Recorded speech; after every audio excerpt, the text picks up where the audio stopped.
What's up guys, you're watching India Today Tech. I'm Rahul Sethi, and this video we're going to take a look at the Galaxy M30, the next version of the M20 that comes with an AMOLED panel and triple camera setup at the back. We'll take a look at the differences also between the M20 and M30 in this video.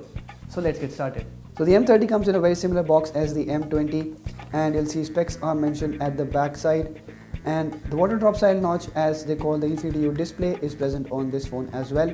There's a triple camera setup at the back and a 5000 mAh battery inside, which is quite nice.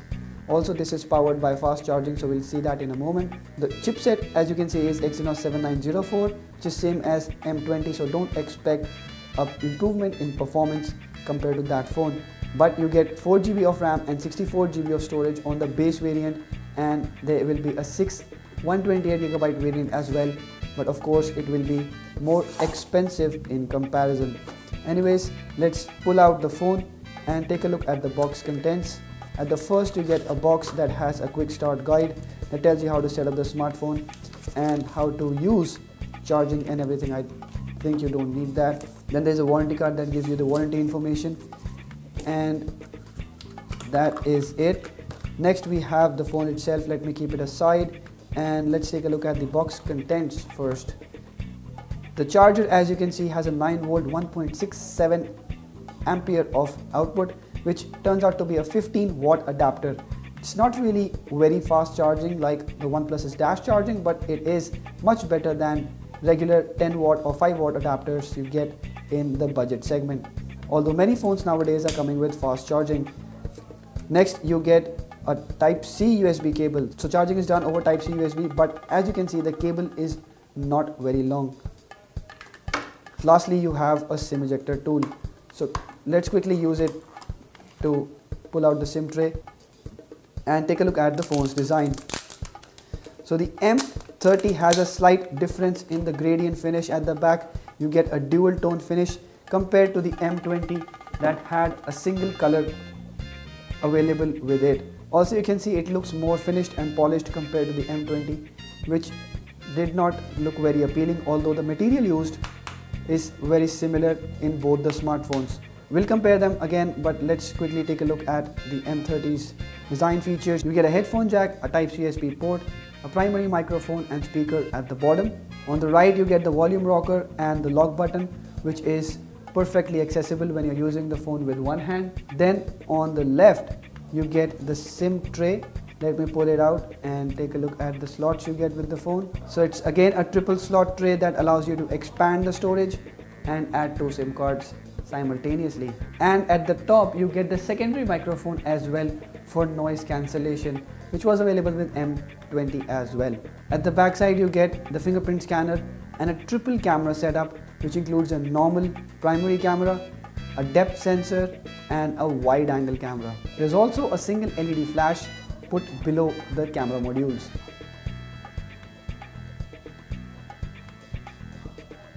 So M30 is all set, and as you can see, the display on the device is pretty nice. It's quite an amazing Super AMOLED panel with full HD plus resolution, and the screen size is 6.4 inches as you just saw in the specifications. Now, there is one good thing to note about this smartphone is the fact that it comes with a 16 megapixel front camera, while it's half, that is 8 megapixel on the M20. So that is also a big difference compared to the M20. Samsung is not specified the glass used on the display, but it looks quite smooth. In fact, smoother compared to the M20, and it also appears to be 2.5D curved glass. But whatever it is, the experience seems to be better than the M20. Also, one important thing to note is the fact that it still runs the Experience UI, which is built on the Android 8.1 Oreo.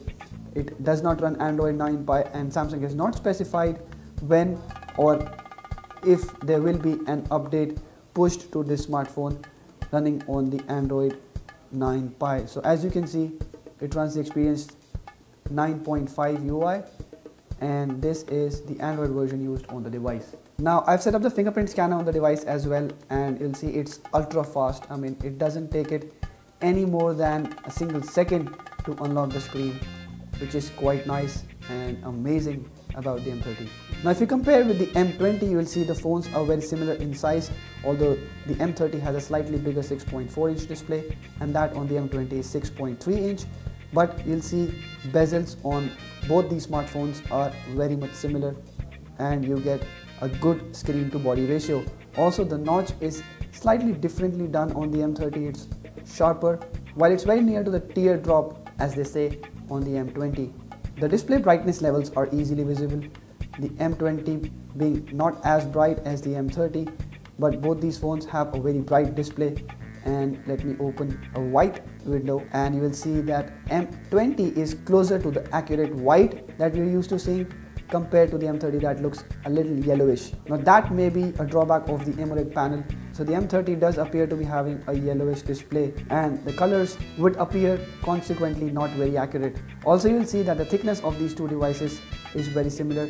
Of course they pack a 5000 mAh battery, so that is going to be pretty obvious, and the weight of these two smartphones is also very similar.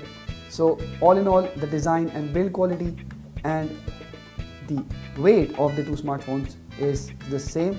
But now let's take a look at the cameras. The selfie camera on these two smartphones is different. It should be better on the M30 since it is a 16 megapixel sensor compared to the M20 that has a 8 megapixel sensor.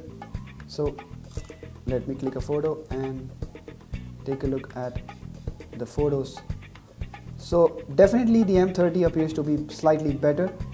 As you can see, the color production is much closer to the accurate scene and the dynamic range on the smartphone, as you can see, is much better. Although I've clicked the photo in low light situation and you will see the M30 handles color and skin tones much better compared to the M20. So in comparison, the M20's photo appears slightly washed out, but then again there is a difference in the display. So let's take a look at the photos directly. So as you will notice, there is a good amount of difference in the details captured by the two phones, and overall the M30 does appear to have an edge over the M20. Now if we talk about the rear panel, it has same camera, the 13 megapixel primary and a 5 megapixel ultra wide camera, but then again there is a depth sensor accompanying the primary camera, so we expect a better portrait shot. So here are some portrait shots taken from the two phones.